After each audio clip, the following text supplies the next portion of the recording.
was a peaceful day outside the newspaper office, but inside, a sinister undercurrent was beginning to flow, and its tide would soon flood all Denver in a wave of fear.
Atkins.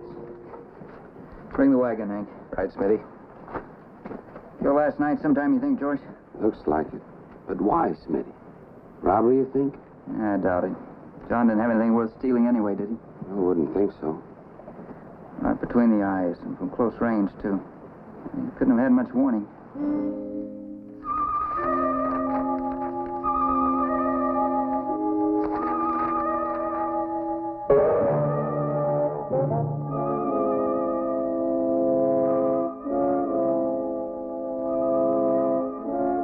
Be a good boy. We'll be going home in a minute.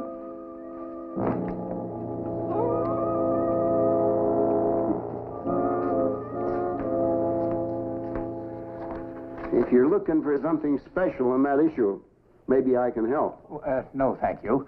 I just happen to like to study up on the history of places that I've never visited before. Well, you can read all night as far as I'm concerned. But I got to go home and get dressed decent for a wake. Oh?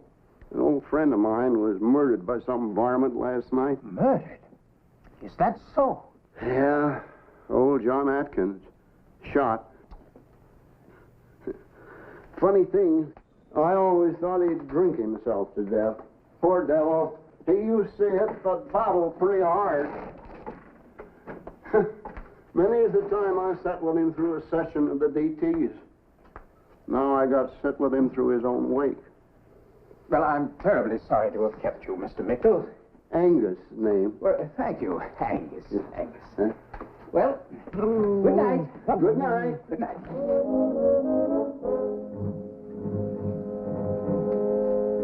Pete Varden. Yeah, I'm Pete Varden.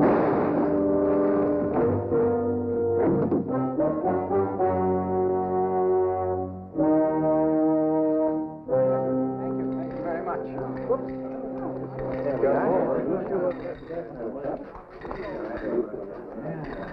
All right.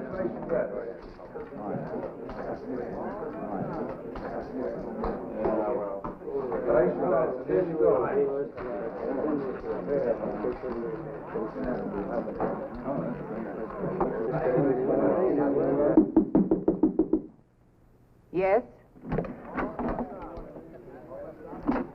Mrs. Gray, That's right. I've come to collect $5,000. The cashier's downstairs. I'm fully aware of that, Mrs. Gray. However, I believe this is one debt that you'll want to pay yourself. You talk in riddles, mister. Who are you? Let's just call me Whittier. Michael Whittier. You've heard about Atkins. Yes, John Atkins. Murdered. He was a janitor here. Mrs. Gray, I'm a salesman. John Atkins is one of my samples. This ad was placed 10 years ago. Where did you get it? I've kept it. Surely time hasn't made you forget. Forget the only man I ever loved? Forget how he was lynched by a brutal mob for a crime he didn't commit? No, time hasn't let me forget that. I thought not. Mrs. Gray,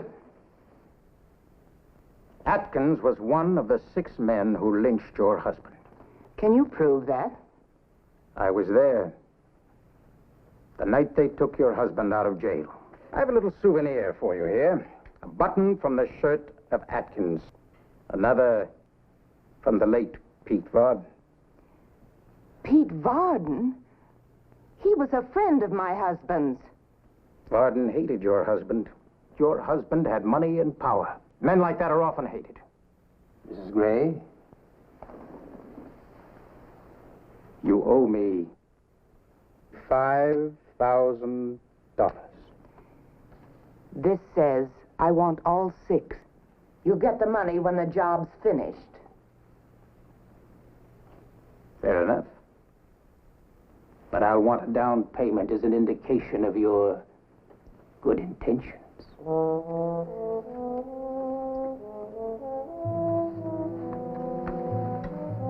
$2,000 now. The rest when the whole job's done. Thank you. I'll be back for the balance.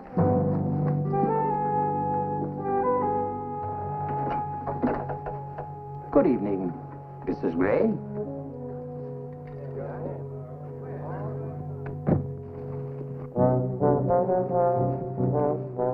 She's there, all right. Just hope she can help us. Come in.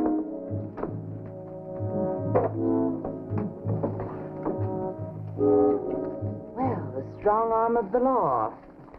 What crime have I committed? We came to talk to you about Atkins. Yes, I heard. But how can I help you?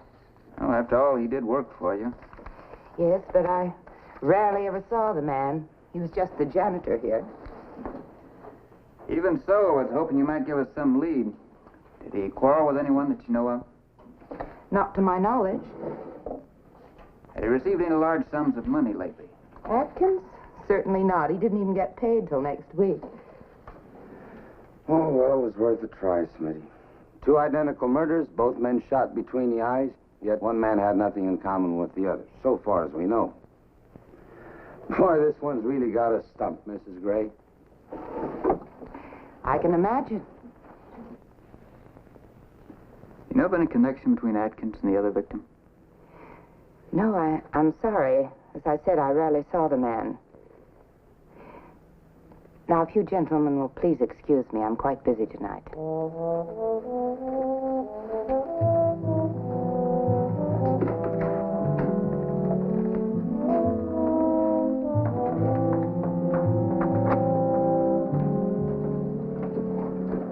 Wasn't very polite, was she? I wonder how she found that out. Found out what? Pete Varden was dead. We just came from his saddle shop. News travels fast sometimes. Yeah, maybe, but... George McLaren's just been shot.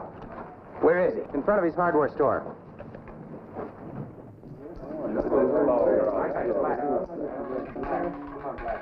That is number 1. Just one moment, sir. Please put your hands on top of the table. Now look, mister. This game's on the level. I'll believe that when I can see what you're doing with your hands.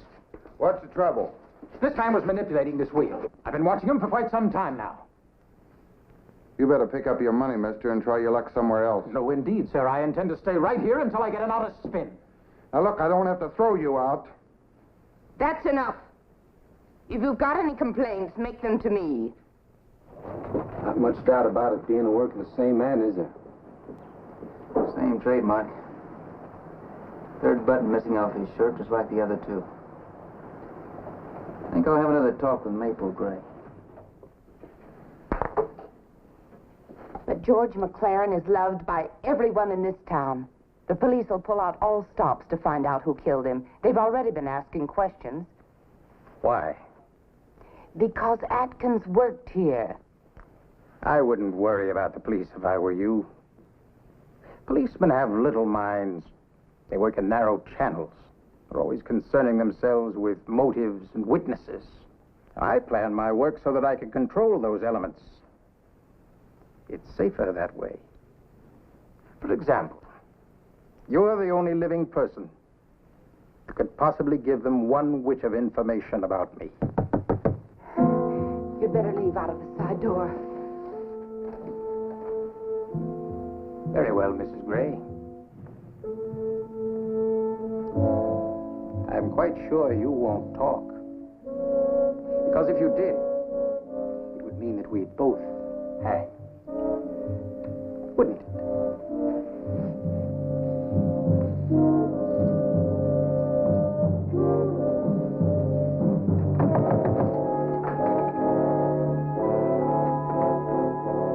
Now what?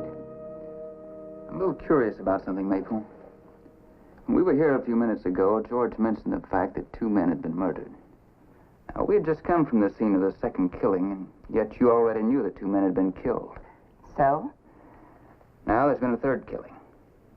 You know about that one, too? Look, Smith, if you're accusing me of... No, I'm not accusing you. But you knew about that second killing before you had any right to. Now, who told you?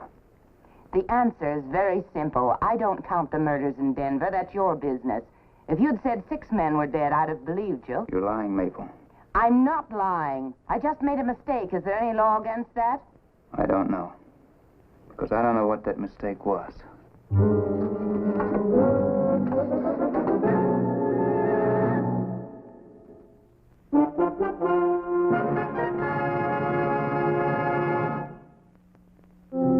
We questioned everyone who had the least suspicion attached to them, but with no luck at all.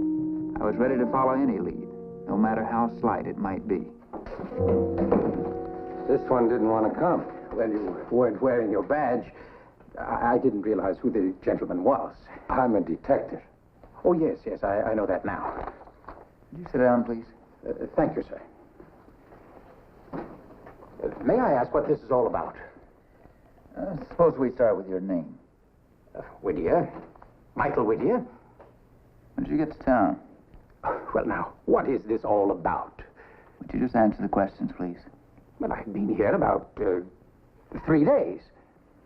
Where were you at 11 o'clock last night? Quite frankly, I don't remember. Well, start remembering. Oh, yes. 11 o'clock. Now, let me see. Oh, yes, I was at that gambling casino, Maple Grace. Yes, Maple Grace. I know, that's where I was. Can you prove that?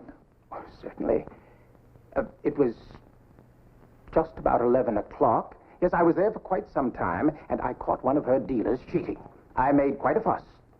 Oh, there are a number of witnesses. What do you do for a living, Mr. Whittier? Well, you might say I'm a speculator. A speculator? In what? Oil, minerals, things of that nature. Anything that promises a profit. Well, if you gentlemen are finished with me now... Not quite. Hank? Yes, Smitty. Take Mr. Whittier, find that dealer, and check his alibi. And if he's on the level? Turn him loose. Thank you, gentlemen.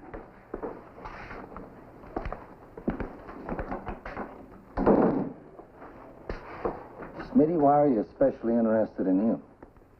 His alibi. Maple's smart. She runs honest games because, like she says, it pays in the long run. Yet this fellow accuses one of her dealers of cheating him. Causes a row in front of witnesses. Why? Yeah, it does sound kind of funny, huh? Where'd you find him? Oh, he was coming out of the Denver press office. Denver Press. What would a stranger in town be doing there? all cleaned up here anyway. I think I'll walk over and have a talk with old Angus.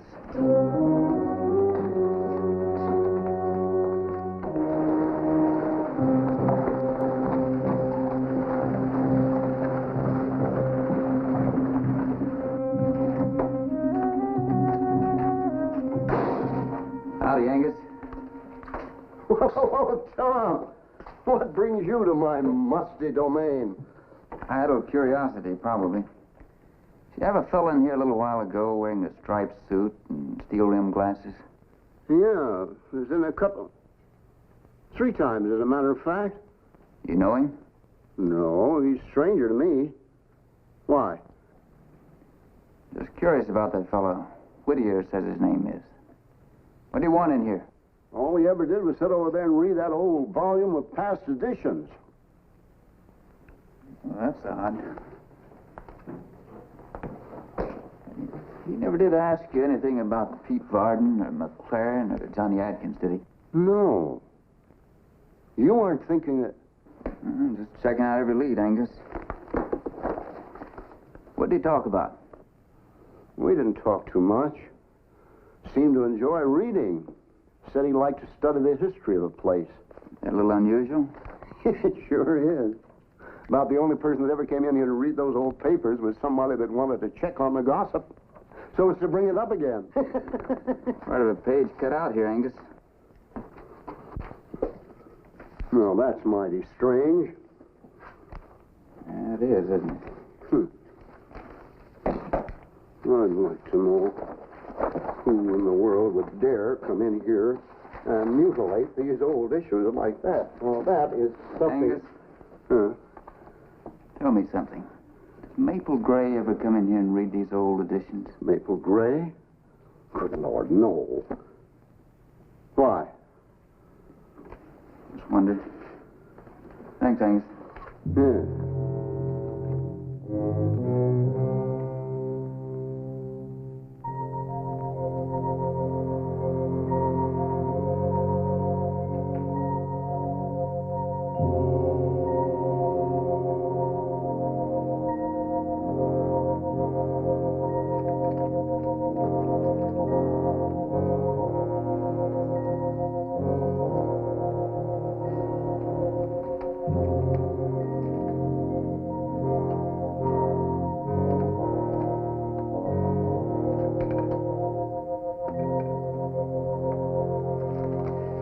Maple Gray had slipped a piece of paper in her desk when George and I first visited her. I was curious to get a closer look at it. It wasn't there now, but I found something else of interest. A button. It could have been the one missing from George McLaren's shirt.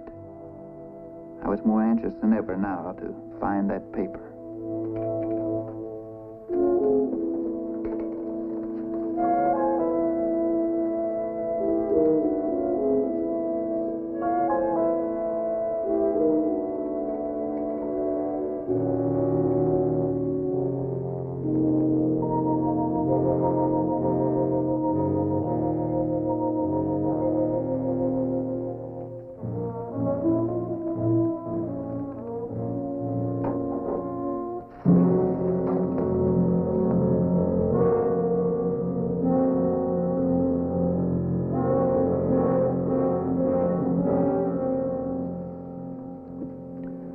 That's got to be it. But who in the world would want to steal a page out of a 10-year-old newspaper and then burn it? You asked the question, now why don't you answer? Where'd you find this burnt piece of paper? In Maple Gray's office. Good Lord. Don't that beat all? What do you suppose was on that page, Angus? Pretty hard to say. I can't remember what was in last week's edition, let alone 10 years ago. Now, you have a cup of printer's ink. Anyway, it's that black. Angus, tell me, what about ads? Any way of checking on who advertised in that issue? You know, you might have something there. Maple Gray, huh? You know, I'm so old, my memory's getting just a little bit fogged. But I think it's coming back to me now what this is all about. Well, I wish you'd tell me. You just hold your horses, young fella. Let me make positive sure. You know, it was so all fired long ago, it died down before you ever came here. Yeah, 1858, and June. Yeah, here it is. Maple Gray took out a 5-column ad in that edition to post a reward for the men who lynched her husband. You didn't know who the lynchers were. He just picked their names out of the newspaper to make sure they were Indian by the night your husband was killed. I don't know what you're talking about. Look, if he's your killer, then arrest him and leave me out of it. We released him before we knew, but he'll never get out of Denver. We'll get him, and we'll get you too, Maple. But I know nothing about it, absolutely nothing. How did this torn page get in your stove? Come on, Maple. 3 innocent men have been killed because of you. Take a look at this. Pete Barton's marriage license. He was 200 miles away in Central City the night your husband was lynched. You're wrong. You must be wrong. Doc Henderson's record. George McLaren was in bed with pneumonia. They're lies, all lies. You've made this up. No. You're the one that's lying, Maple. You know this man. Now, who is he? I only knew him as Whittier, the man who accused my dealer of cheating. You also know him as a professional killer who's trying to take you for $15,000. You've got no proof. No proof at all. Now get out of here. No proof, Maple?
Sorry, Mabel, but I'm afraid that statue of yours is ruined.